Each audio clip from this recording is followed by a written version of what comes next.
exposed persons, meeting of ministry officials with members of staff at the hospital, and the necessary interventions that are required to be put in place. In addition, imposed travel restrictions remain in place. In fact, 3 countries have been added to the list of the 5 that were originally announced. China, Italy, South Korea, Singapore, and Iran are the original countries. That was previously made public. We have added to that Spain, France, and Germany. The Ministry of Foreign Affairs and Foreign Trade and I met this morning with the ambassadors of those countries as well as the EU ambassador, and have informed them that based on the risk assessment of community spread of the virus in those countries, that travel restrictions would be imposed. Further, as part of the overall strategy that was put in effect some time ago, I would like to advise the public to continue to observe and perhaps strengthen their sensitivities to public gatherings, which we are discouraging, non-essential travel. We continue to patrol irregular border crossings. Sensitization of key personnel at all air and seaports will continue. We have designated 4 quarantine facilities and others will be identified, and those are being used or being prepared to be used. And we are finalizing the retrofitting of isolation facilities in each of the island's public hospitals. On the readiness of the island's health system, the ministry has developed the local capacity to test for the virus, which we did, which has led to the confirmation of this particular case, thanks to training support and material support from the Pan American Health Organization. Assess the readiness of our health facilities to meet the anticipated increase in demand on services.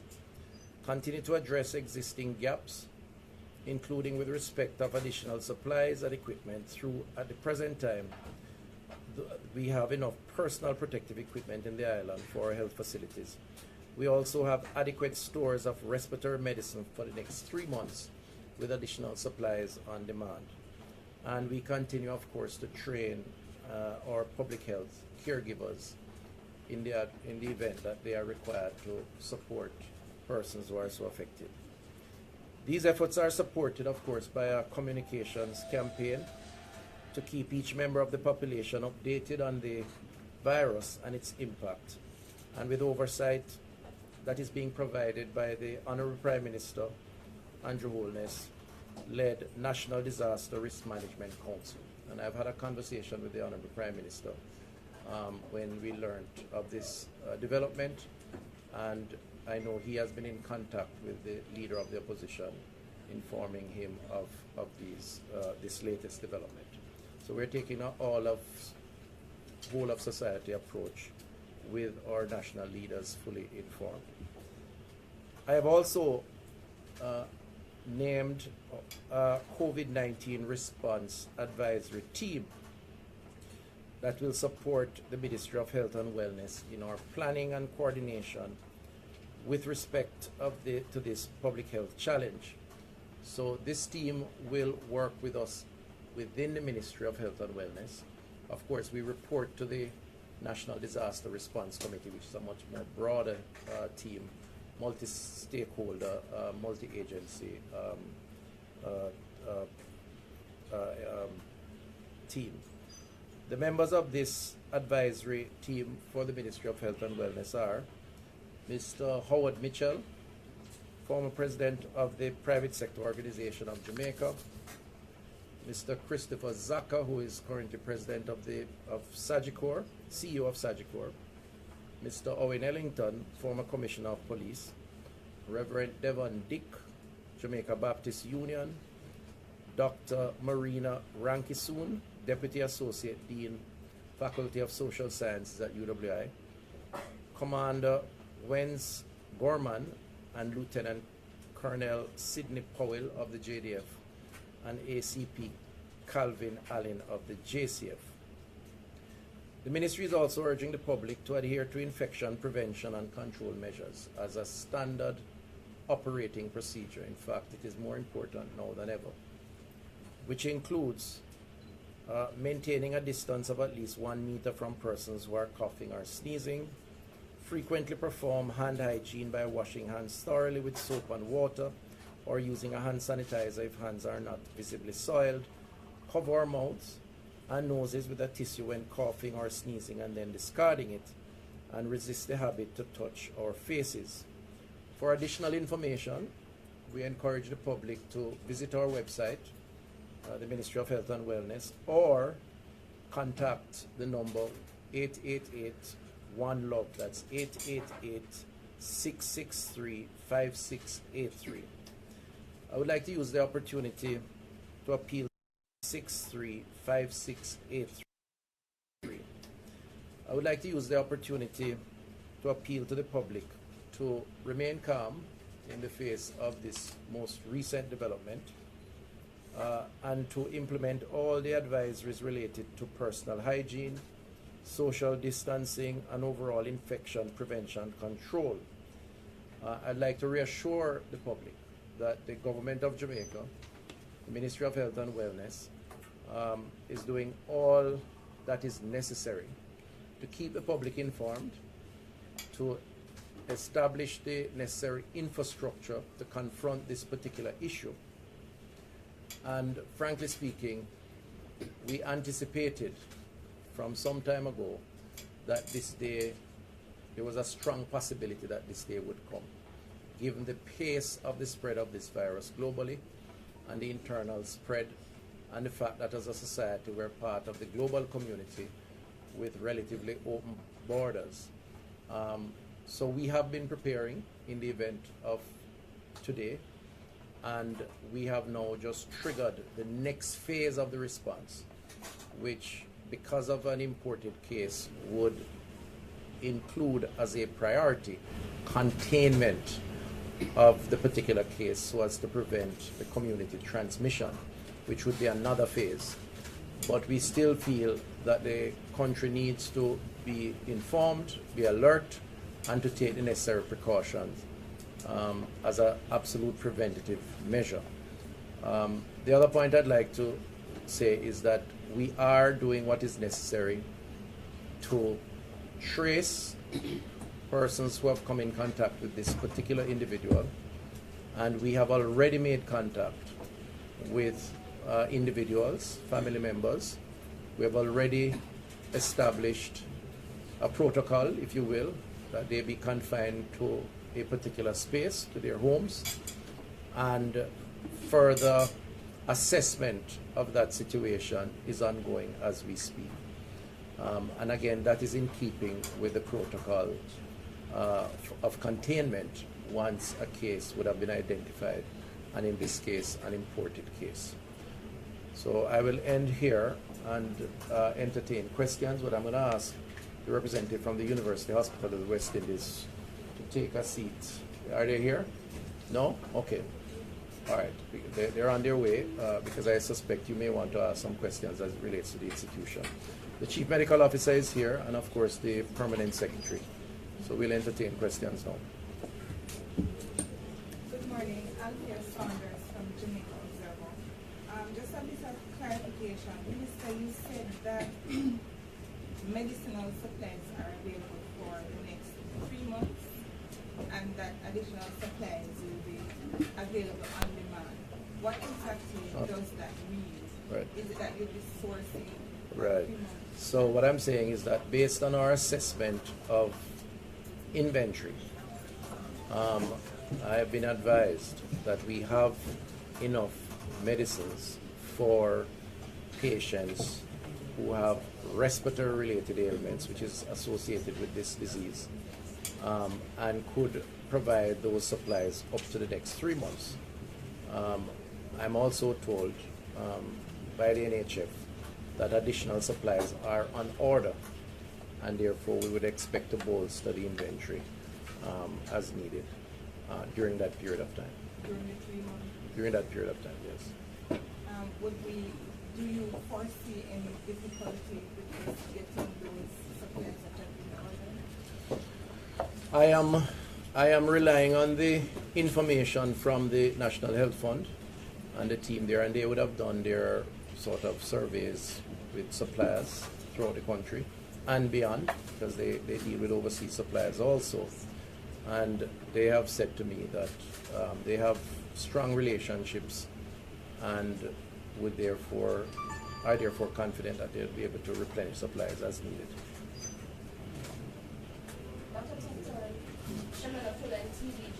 What's the protocol for sporting events such as boys and girls camps going forward?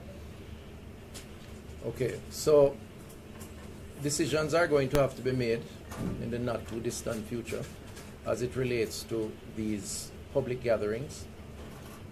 I know that Cabinet took a decision last evening for the Ministry of Education to advise as it relates to the pen relays, and schools by now should have been advised that the government is taking a position to not participate in the pen relays this year because that travel and the location could involve levels of risk that we would like to discourage. And so we are, well, I'm saying it now publicly, but we were going to actually put an advisory out against that travel. As it relates to boys and girls champs, there is a meeting scheduled between the organizers, the Minister of Sports, and the Minister of Education, and myself, and the main sponsor. I think Grace Kennedy, of course, is the main sponsor, where a decision will be taken. And that decision should be taken within 24 hours. But needless to say, the fact that we now have a case, nevertheless an imported case, it does elevates the concerns as it relates to public gatherings. And that could be applied to all major public gatherings for the time being. Another question, why did it take 5 days for the person to be presented to the health facility? Did the surveillance protocol not work?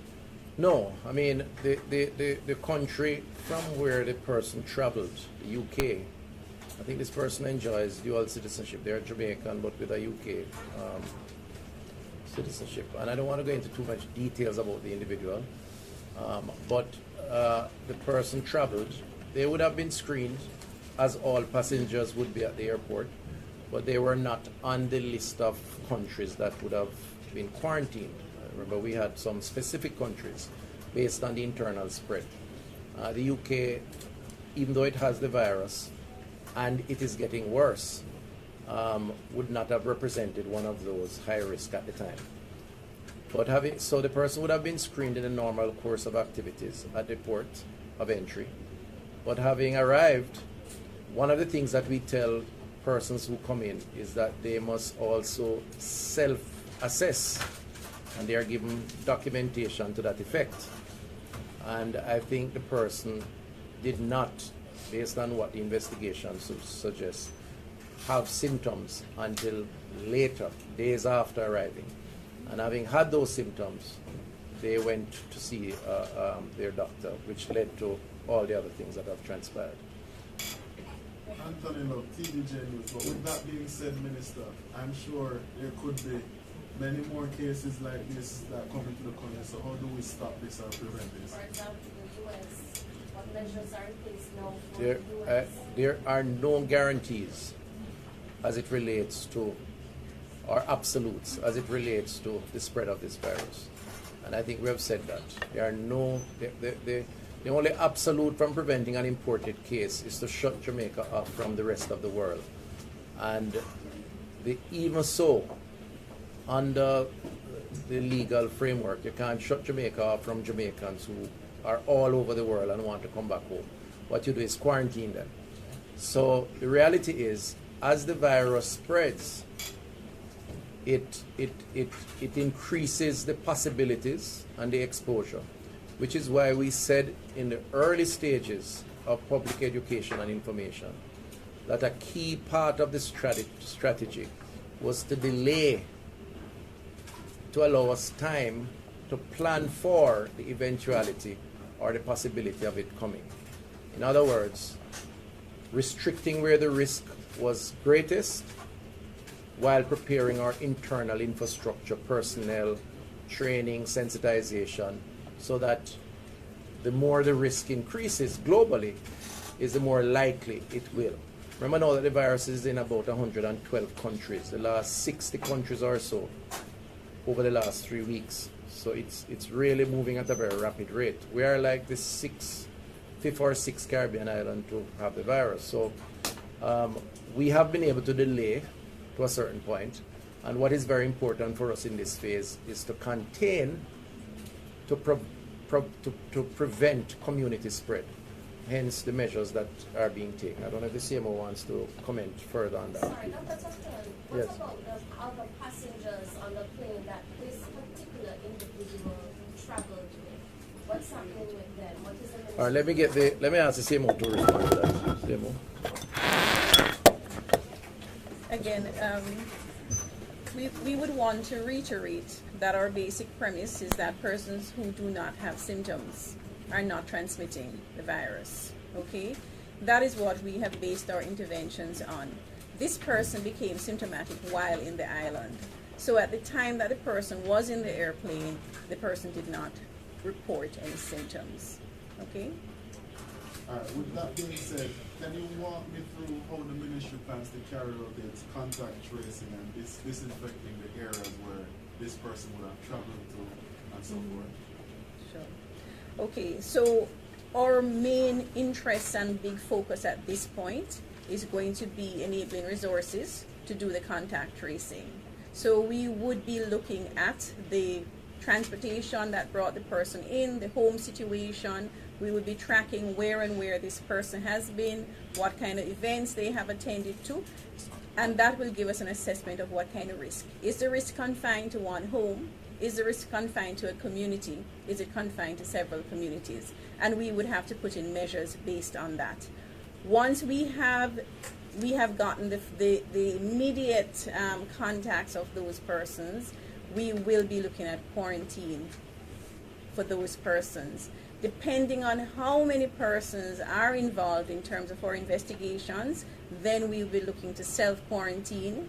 And of course, at this time, we would want all our primary care facilities, public and private, to be on alert because they must get a travel history, contact history from persons that are coming in with any kind of influenza-like illness or flu-like illness, any cough, respiratory symptoms. So I think that is where our aim has to be, for everybody to be sensitized to what is happening, have a more increased level of awareness so that they can report to the public health authorities that we can do the necessary investigations and containment as necessary.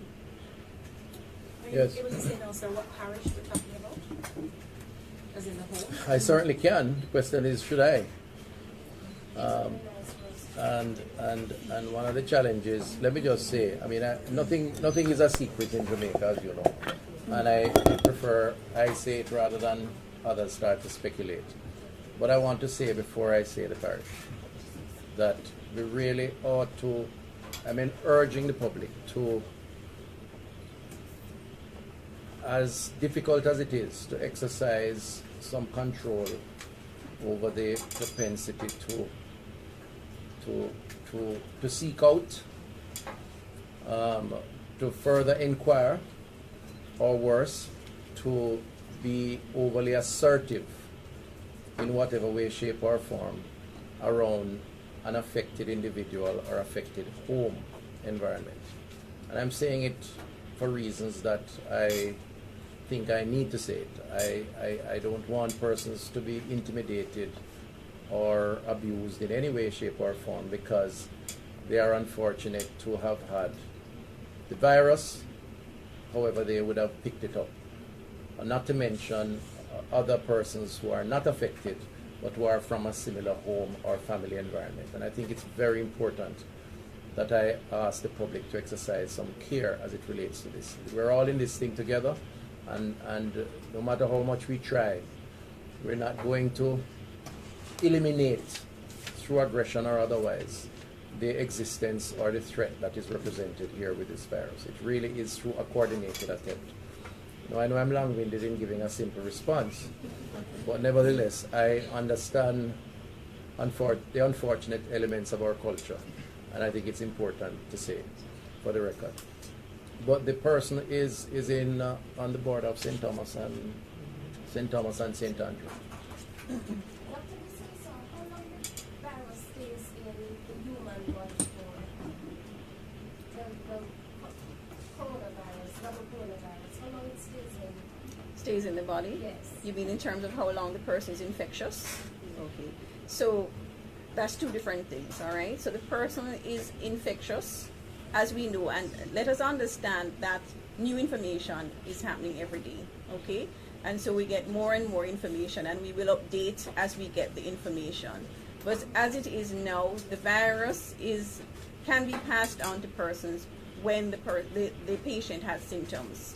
So once the patient stops having symptoms, then what we tend to do is we tend to do 2 repeated tests, okay, over a period of 48 to 2 to 4 days to see if there is virus still present. And based on that, then we will say that it is safe to discharge the person. However, as I said, we have information is changing, new information, and we will update as needed.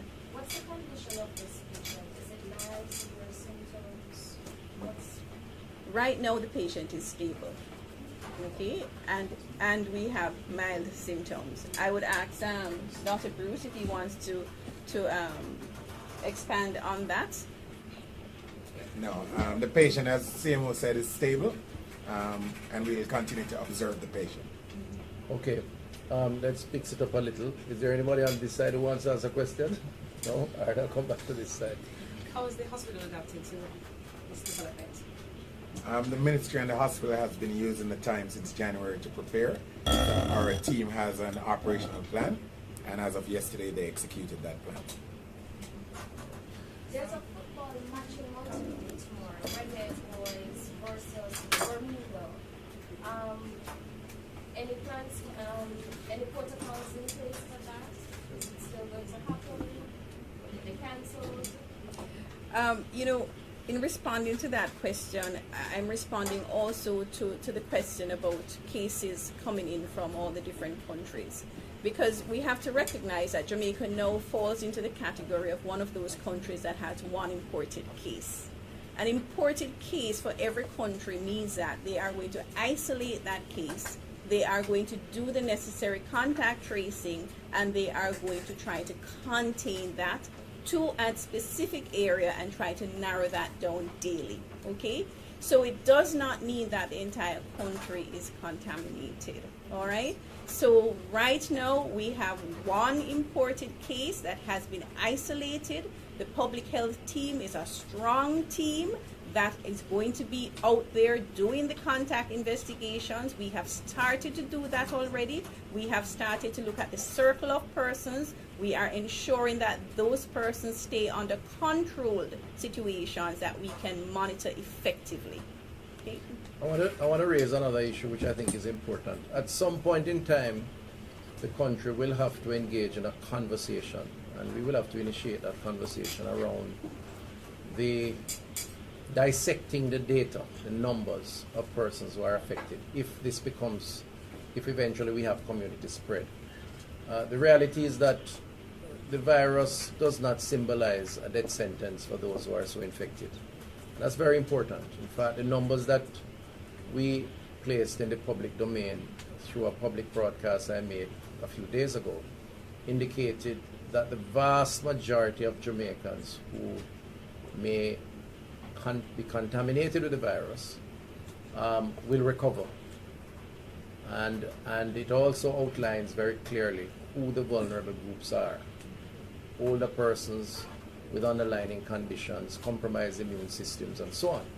So while it is our intention, and we encourage cooperation from the public in this regard, to keep the virus out of Jamaica or to contain it when it is discovered, we do not want persons to engage in panic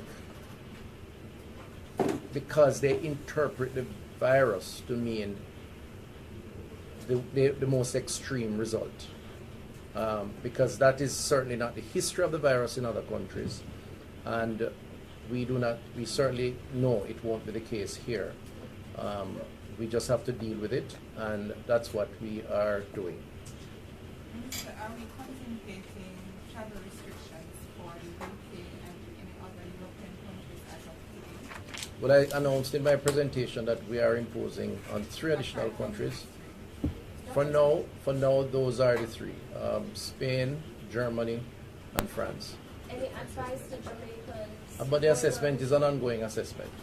Any advice for Jamaicans going on cruises, cruise ships? Well, I will only say what I said in the statement, that we certainly discourage non-essential travel as an important part of this. So if your cruise is absolutely essential, then it wouldn't fall in that category. But if it's not, then one would have to be advised. And the same would apply for air travel also, by the way. Minister, a patient escaped from a quarantine facility yesterday. Can you, 1, explain to us what happened, and 2, talk to me about whether or not there's any plans to beef up security at quarantine facilities in wake of what happened? Yeah. All right, so yes, the patient did leave the facility where he was under quarantine conditions. He was subsequently retrieved and placed back in the facility. There has been a discussion with the constabulary around security arrangements at these facilities. I had a conversation with the police commissioner, and we are in dialogue around what needs to be done additionally, because we do get support to ensure that this does not happen again. The person who left the facility did so not just against the will of the healthcare professionals, but also in contravention of the law. And so proceedings will be levied against the person. They'll be charged, because we have to discourage this kind of activity. Our responsibility as a government and as a ministry is to protect the well-being of the society. And if persons knowingly puts the rest of us in a compromising position, then the law has a response for that. So that will take its course.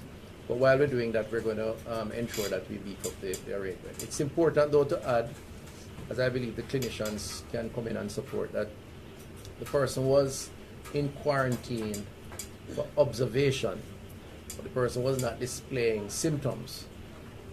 The quarantine facilities is as a result of the person coming from a country of interest, a Jamaican, coming from one of those 5 countries. We place them under a 14-day quarantine arrangement, even though they display good health, and because that's the period of time that the virus would take to show symptoms, and then we release them. And we have done that to a number of Jamaicans, both in their home setting and at the government institutions. So the fact that the person went out doesn't necessarily symbolize a threat.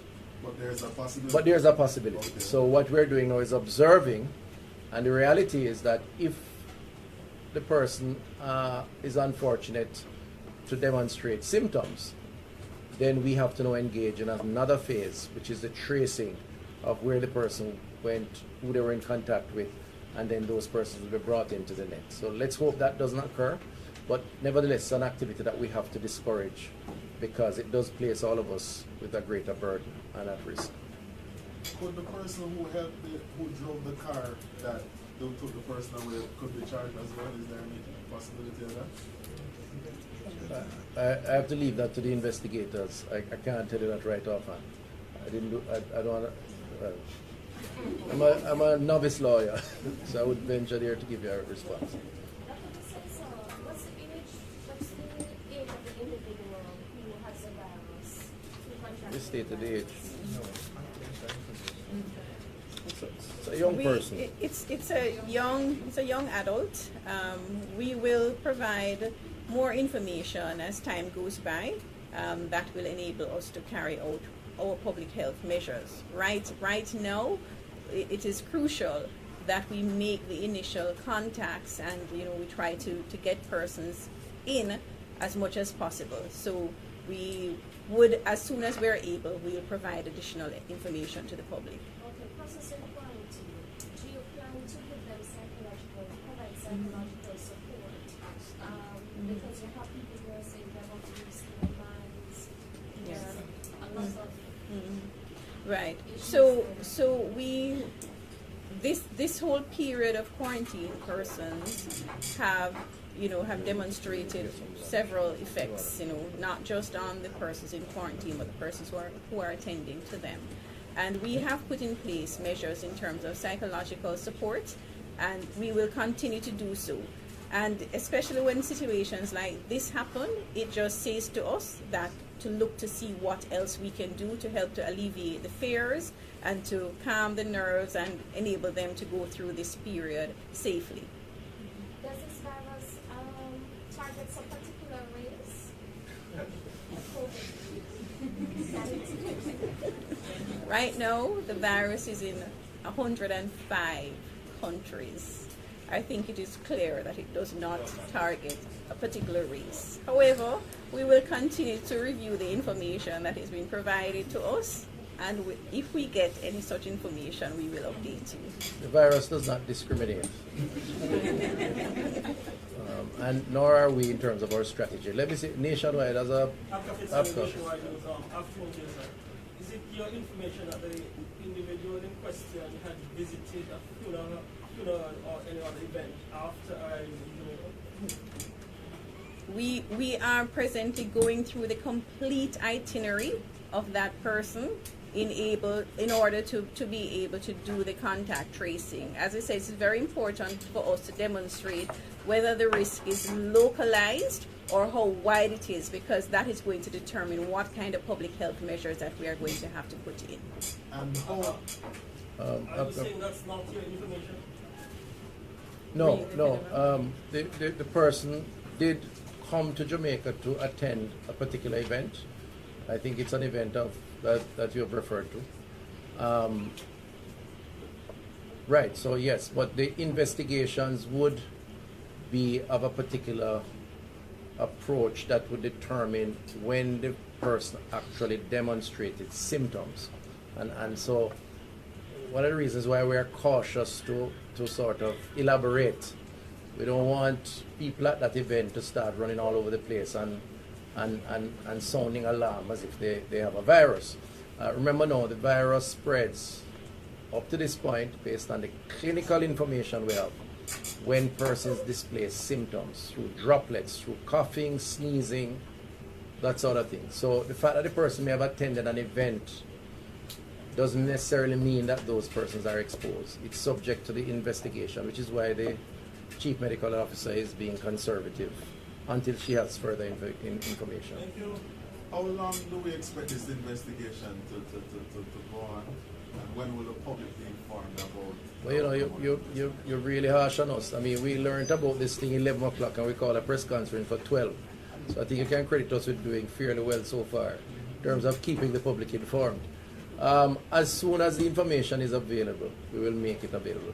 It's very important. I mean, I take the position as the minister, and I believe the team is with me, and the government, that there is no value to anyone in holding back information from the public. We reserve the right to hold back information as it relates to the confidentiality of patient information, as it is the case with any hospital arrangement. None of us wants the world to know what our medical history, our medical conditions are, okay, without our permission. That's standard protocol in clinical practice. So we may have to manage that. We reserve the right to withhold information so as not to create panic amongst persons who really ought not to feel panicked, which is why we are cautious in terms of where that person went. But everything else, to my mind, should be made public, and that's what we're trying to do. So in answer to your question, as soon as we have the information. But we're treating the matter as an absolute priority because containment requires efficiency of execution. Any other questions? Yes, Dr. Thompson, the parking, I'll not speaking, the parking facilities, Dr. Bissesa mentioned some time ago that the Central Hospital was included in the 4 new parking facilities. What are the other 3 facilities? Again, we have the 2 that you know, and there are 2 or 3 others that are being worked on. Until they are officially up, we'll just work on them. Any other? That's until, you know, Yes. if you know what event you came here for. The same. Well, I think Abka Fitzhenley, who has a reputation for knowing the news before the news breaks, actually mentioned what she came here for. I don't know if she came here for other things. I mean, people travel back and forth for all sorts of reasons. But there was an event that she attended. The person attended. A funeral. The person attended a funeral. Exactly. They attended a funeral, and I don't know what else they may have come for. I think it is important for the media to understand that in this initial phase where we need to make sure that we contact persons and we need to ensure that we get them to comply with the procedures that we would put in place, it is with regards to that we are not divulging everything at this time. So as soon as we are able to, we do have some information, but as soon as we are able to provide that to you without jeopardizing the public health investigation that is taking place, then we will do so. I want to use the opportunity to acknowledge the head of ADPEM, Mr. Richard Thompson, who is sitting to my far right, your left, and also Mr. Kevin Allen, who is CEO of the University Hospital, of course, Dr. Bruce, who is the Chief Medical Officer at the University Hospital. That's the hospital where the patient is now in quarantine. I really think that the isolation. I really think that maybe Dr. Bruce should just indicate, because what we don't want is for people to feel like they have to avoid the University Hospital. Just indicate what the isolation facilities involve, and just to reassure the public that the University Hospital is continuing business as usual and providing the vital services that it is accustomed to providing. Dr. Bruce?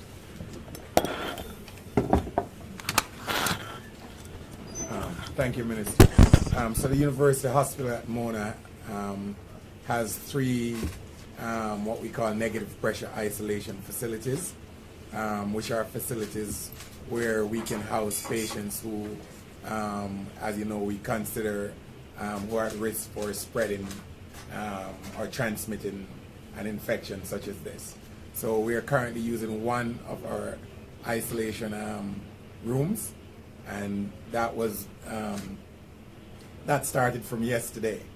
But the patient is not in contact with the rest of our patient population, and the team that's managing the patient has been trained as such. So we're happy that both the situation for protection of the patient and the staff and the members of the public has been operationalized, and we're very happy at this time with those protocols. In other words, since I'm a non-doctor, I can put it in layman's term. The University Hospital is open for business. It is fully functional and equipped to carry out its duties.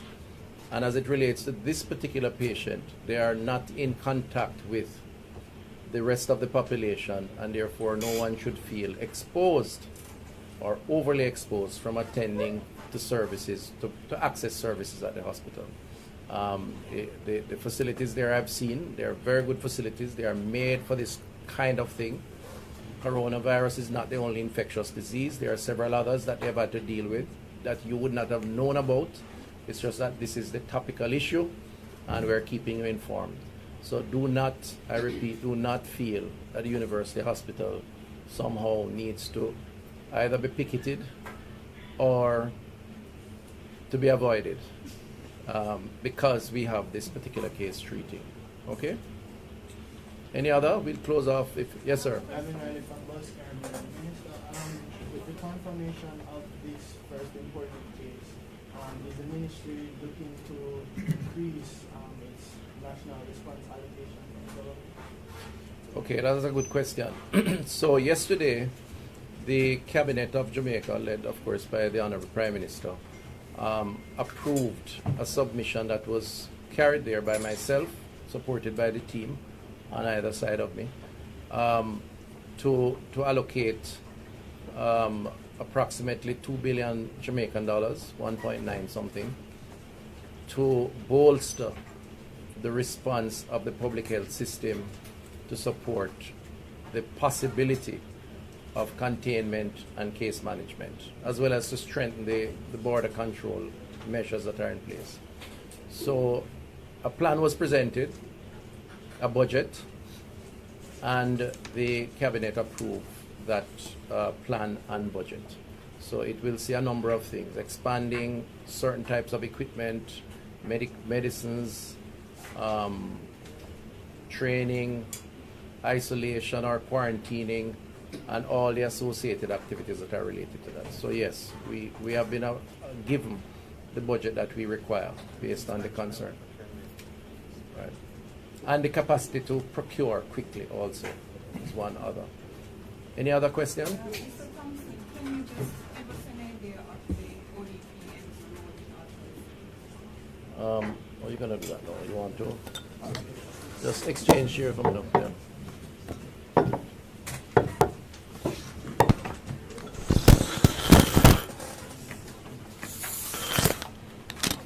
All right, good afternoon, everyone. Well, the ODPEM is the National Disaster Coordinator.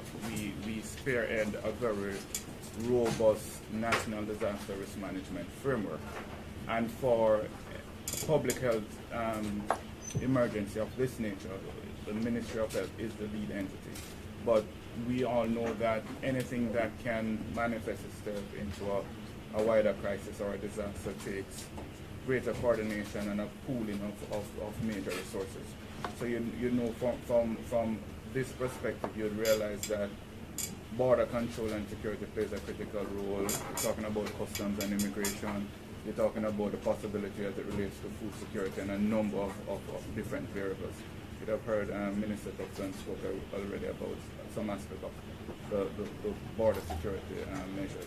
So because it would take greater coordination outside of the specific health component, it requires a greater national response process. And coming out of the meeting of the National Disaster Risk Management Council, which is chaired by the Most Honorable Prime Minister Andrew Holness, he would have already given his charge for the national framework to be activated and to look at then a kind of preparedness measure, but no, given where we are, more of a kind of response process. So it would require greater sectoral collaboration and greater resources. So thus, the ODPEM as the National Disaster Coordinator would play that coordinating role with the Ministry of Health being the lead entity, given that it's a public health emergency. Thank you. Anybody else? All right, so ladies and gentlemen, I am sure you will hear from us in the coming days, because I know you'll be anxious to hear what is happening in terms of the follow-up activities.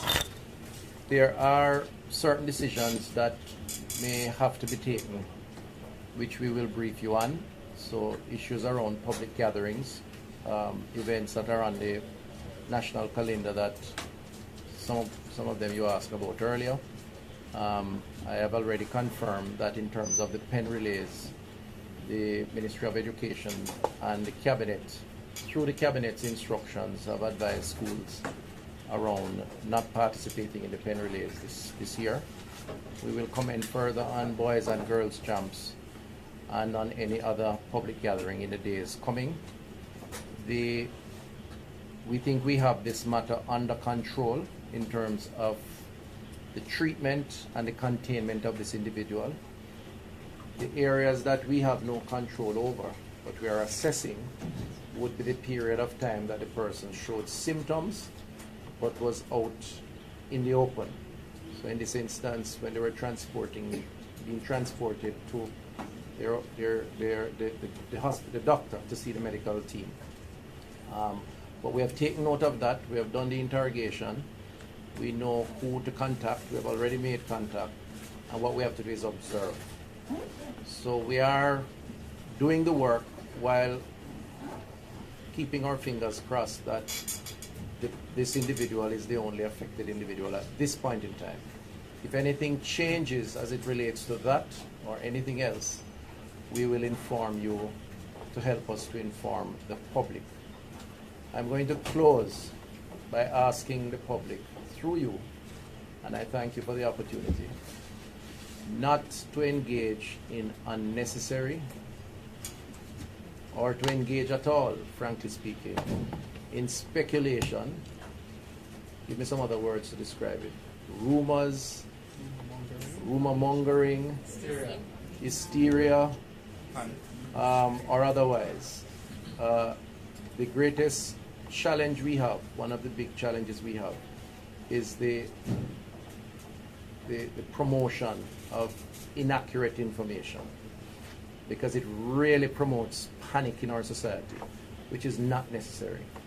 I'm going to ask the media, while it is not your duty, if you are not the ones sending out the information, to correct to the extent that you see information that is not accurate or you are doubtful about. Use the toll-free number and call. We have a media center here, but you can use that number to clarify and help us to correct where that correction is required, because we really want everyone to be on the same page so that there's no chance of misinterpretation or actions that become counter to what we're actually trying to do. So we thank you again, and we will follow up, I'm sure, with the further developments. Thank you.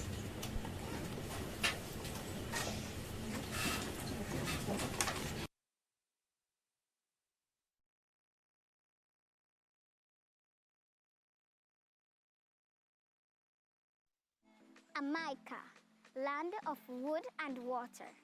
That's Jamaica, once covered with lush forests and rivers with clean, clear water. But only a small fraction of our natural forest is still standing, and our water is becoming more and more polluted. But all is not lost. Clean, clear water flows underground deep in Jamaica's heartland, the cockpit country, rising as springs which flow into rivers, giving many people in the west of Jamaica their water. All these communities get their water from cockpit country.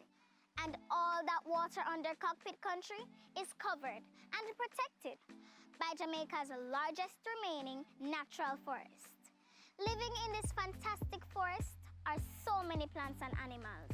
Many of them are found nowhere else in the world. Living around the forest are people. Cockpit country gives farming communities clean water and fertile soil to grow a lot of the food Jamaica eats. Cockpit country is where the Maroons fought the British and won. It's a symbol of resistance and triumph. Cockpit country is water. Cockpit country is people. Cockpit country is Jamaica.